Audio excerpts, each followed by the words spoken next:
Hello दोस्तों। आज हम लोग बात करेंगे हमारे भारत के महान साइंटिस्ट सीवी रमन के बारे में। इससे पहले दोस्तों मैं आपको बता दूं, यदि आप हमारे भारत के बड़े बड़े बिजनेसमैन, क्रिकेटर, नेता, साइंटिस्ट, एक्टर, एक्ट्रेस जैसे लोगों के बारे में पूरी बायोग्राफी जानना चाहते हैं तो हमारे चैनल को सब्सक्राइब कर लें और बेल आइकन को प्रेस कर लें ताकि आगे आने वाली सारी वीडियो की नोटिफिकेशन आप तक पहुंच सके। चलिए दोस्तों, अब वीडियो को करते हैं स्टार्ट। दोस्तों, सीवी रमन आधुनिक भारत के महान वैज्ञानिक थे जिन्हें भारत रत्न से भी सम्मानित किया गया है, जो आज महान साइंटिस्ट के रूप में पूरे विश्व में जाने जाते हैं। इससे पहले के वीडियो में दोस्तों मैंने 7 साइंटिस्ट के बारे में वीडियो बना चुका हूं, जिस वीडियो का लिंक डिस्क्रिप्शन में दिया हुआ है। आप चाहे तो उस वीडियो को भी देख सकते हैं। दोस्तों, इस वीडियो में हम लोग बात करेंगे सीवी रमन के जन्म और प्रारंभिक जीवन के बारे में, सीवी रमन की पढ़ाई लिखाई एवं छात्र जीवन के बारे में, और सरकारी नौकरी से इस्तीफा उन्होंने क्यों दिया उसके बारे में हम लोग देखेंगे। चौथा देखेंगे उनके रमन इफेक्ट के बारे में, और 5वां देखेंगे उनका इंडियन इंस्टीट्यूट ऑफ साइंस से रिटायरमेंट उन्होंने क्यों दिया। और हम लोग देखेंगे दोस्तों सीवी रमन का निजी जीवन, उनका विवाह और बच्चे के बारे में। और 7वां देखेंगे हम लोग सीवी रमन की महान उपलब्धियां के बारे में। और लास्ट हम लोग बात करेंगे सीवी रमन के निधन के बारे में। इससे पहले दोस्तों हम लोगों को यह जानना जरूरी है, यदि सीवी रमन ने यह खोज नहीं की होती तो शायद हमें कभी यह पता नहीं चल पाता कि समुद्र का पानी नीला क्यों होता है, और जब कोई लाइट किसी भी पारदर्शी माध्यम जैसे कि सॉलिड, लिक्विड और गैस से गुजरती है तो उसके नेचर और बिहेवियर में बदलाव क्यों आता है। वास्तव में दोस्तों इनकी खोजों ने विज्ञान के क्षेत्र में भारत को एक नई दिशा प्रदान की है, जिससे देश के विकास को भी बढ़ावा मिलता है। इसके साथ ही आपको यह भी बता दें, सीवी रमन को देश के सर्वोच्च सम्मान भारत रत्न 1930 ईस्वी में और लेनिन शांति पुरस्कार समेत विज्ञान के क्षेत्र में उनके महत्वपूर्ण कामों के लिए तमाम पुरस्कारों से भी नवाजा जा चुका है। आइए दोस्तों, अब हम लोग एक एक करके इनके पूरे जीवन के बारे में जानते हैं। ये दोस्तों सीवी रमन के जीवन के बारे में शॉर्ट में लिखा हुआ है, आप चाहे तो इसका स्क्रीनशॉट भी ले सकते हैं। चलिए दोस्तों, अब पहला हम लोग बात करते हैं सीवी रमन का जन्म और उनका प्रारंभिक जीवन। दक्षिण भारत के तमिलनाडु के तिरुपल्ली शहर में 7 नवंबर 1888 को इनका जन्म एक साधारण से ब्राह्मण परिवार में हुआ था। वह चंद्रशेखर अय्यर और पार्वती अम्मल की दूसरी संतान थे। उनके पिता चंद्रशेखर अय्यर एवी नरसिम्हा राव महाविश्वविद्यालय में फिजिक्स और गणित प्रख्यात प्रवक्ता थे।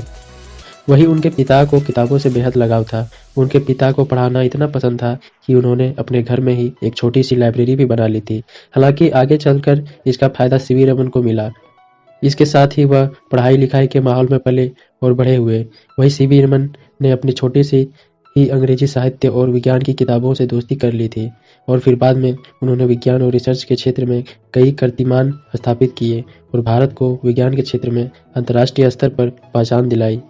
अब दोस्तों हम लोग दूसरे नंबर पर बात करते हैं सीवी रमन की पढ़ाई लिखाई एवं छात्र जीवन के बारे में। तो दोस्तों सीवी रमन बेहद तेज बुद्धि के एक होनहार और प्रतिभाशील छात्र थे, जिनकी पढ़ाई में शुरुआत से ही गहरी रुचि थी। वहीं उनकी किसी चीज़ को सीखने और समझने की क्षमता भी बेहद तेज थी। यही वजह है कि उन्होंने महज 11 साल की उम्र में विशाखापट्टनम के Saint Aloysius Anglo Indian high school से अपनी 10वीं की परीक्षा पास की थी, जबकि 13 साल की उम्र में ही उन्होंने अपनी 12वीं की पढ़ाई पूरी कर ली थी। इसके बाद उन्होंने साल 1902 में प्रेसिडेंसी कॉलेज मद्रास में एडमिशन लिया था और वहां से साल 1904 में अपनी ग्रेजुएशन की डिग्री प्रथम श्रेणी के साथ हासिल की। इसके साथ ही सीवी रमन ने इस दौरान अपनी पहली फिजिक्स में गोल्ड मेडल की प्राप्त किया था। इसके बाद उन्होंने साल 1907 में मास्टर की डिग्री हासिल करने के लिए मद्रास यूनिवर्सिटी में ही MSc में एडमिशन लिया। आपको बता दें, इस दौरान उन्होंने फिजिक्स और मुख्य विषय के तौर पर चुना। हालांकि वे इस दौरान क्लास में कम ही आते थे, क्योंकि उनके थ्योरी नॉलेज से ज़्यादा लैब में नए नए प्रयोग करना पसंद था। उन्होंने अपनी MSc की पढ़ाई के दौरान ही ध्वनिकी और प्रकाशिकी के क्षेत्र में रिसर्च करनी शुरू कर दी थी। वहीं उनके प्रोफेसर RS जोन्स भी उनकी प्रतिभा को देखकर काफ़ी प्रभावित हुए और उन्होंने सीवी रमन को अपनी रिसर्च के शोध पेपर के रूप में पब्लिश करवाने की सलाह दी, जिसके बाद नवंबर साल 1906 में लंदन से प्रकाशित होने वाली फिलोसफिकल पत्रिका में उनका शोध प्रकाश किया गया। आपको बता दें, उस दौरान वह लगभग 18 साल के ही थे।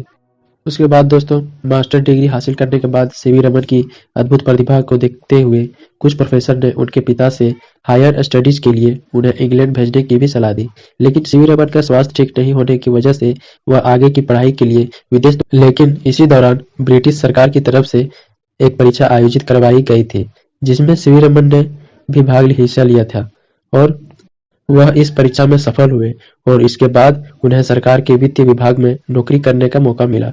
फिर कोलकाता में उन्होंने सहायक लेखापन के तौर पर अपनी पहली सरकारी नौकरी ज्वाइन की हालांकि इस दौरान भी उन्होंने एक्सपेरिमेंट और रिसर्च करना नहीं छोड़ा। वे कोलकाता में Indian association of cultivation of science lab में अपनी खोज करते रहे। नौकरी के दौरान जब भी उन्हें समय मिलता था, वो अपनी खोज में लग जाते थे। अब हम लोग बात करेंगे उन्होंने अपनी सरकारी नौकरी से इस्तीफा क्यों दी। उसके बाद वह कलकत्ता यूनिवर्सिटी में प्रोफेसर बने।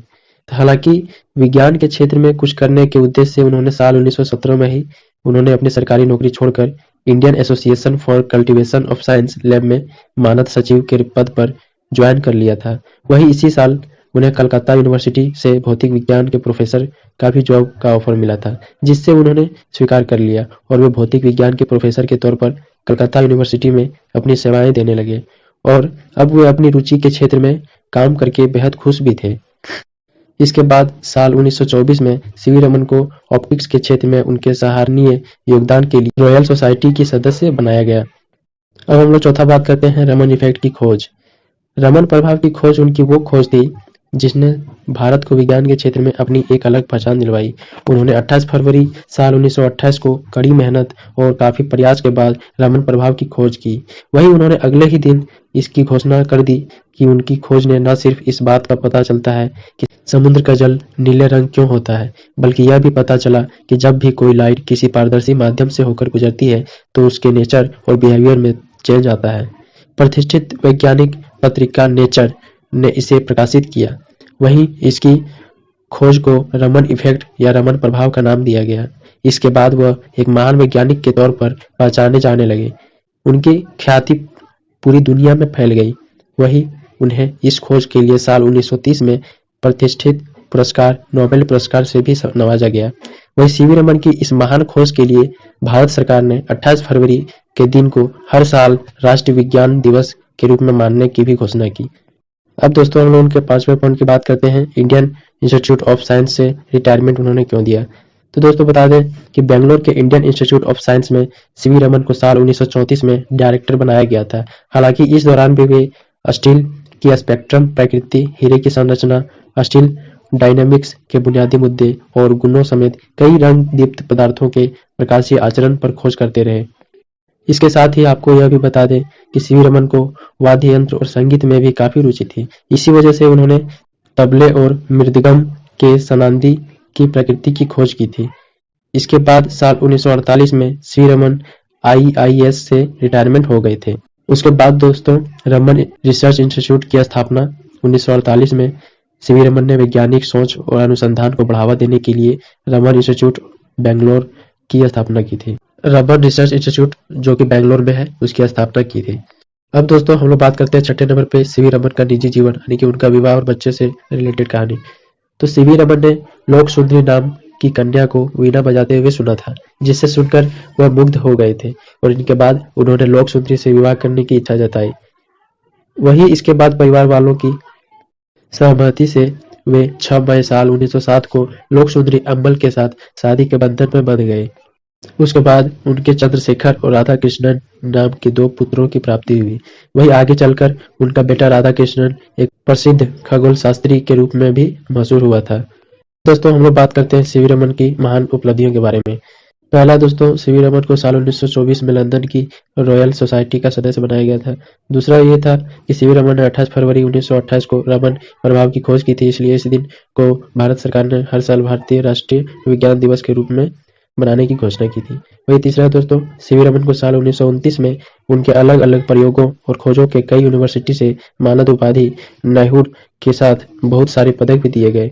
उसके बाद दोस्तों साल 1930 में प्रकाश के प्रकीर्णन और रमन प्रभाव जैसी महत्वपूर्ण खोज के लिए उन्हें उत्कृष्ट और प्रतिष्ठित सम्मान नोबेल पुरस्कार से नवाजा गया। आपको बता दें दोस्तों कि वे इस पुरस्कार को पाने वाले एशिया के पहले व्यक्ति थे। अब दोस्तों हम लोग बात करें उनके 8वां पॉइंट सीवी रमन का निधन के बारे में। तो भारत महान वैज्ञानिक सीवी रमन ने अपनी जिंदगी से ज्यादातर टाइम लैब में रहकर नई नई खोज और प्रयोग करके व्यतीत किया। वह 82 साल की उम्र में भी रमन रिसर्च इंस्टीट्यूट बेंगलोर में अपनी लैब में काम कर रहे थे। तभी अचानक उनको हार्ट अटैक आया, जिसकी वजह से वह गिर पड़े और तभी 21 नवंबर साल 1970 को उन्होंने अपनी जिंदगी की आखिरी सांस ली। भारत को विज्ञान के क्षेत्र में अंतर्राष्ट्रीय स्तर पर पहचान दिलाने वाले वैज्ञानिक सीवी रमन भले ही आज हमारे बीच मौजूद नहीं है, लेकिन उनकी महत्वपूर्ण खोजें हमेशा हमारे बीच जिंदा रहेगी। आज भी उनकी अद्भुत खोजों का इस्तेमाल बड़े स्तर पर किया जाता है। उन्होंने जिस तरह कठोर प्रयास और कड़ी दम पर प्रभाव जैसी खोज के माध्यम से विज्ञान के क्षेत्र में भारत को गौरव हासिल करवाया, वाकई हम सभी भारतीयों के लिए गर्व की बात है। वही सीवी रमन का व्यक्तित्व आने वाले कई पीढ़ियों को ऐसे ही प्रेरित करता रहेगा। और दोस्तों, आदित्य बेस्ट नॉलेज की टीम की तरफ से भारत के महान कर्मयोगी वैज्ञानिक सीवी रमन को हमारा सत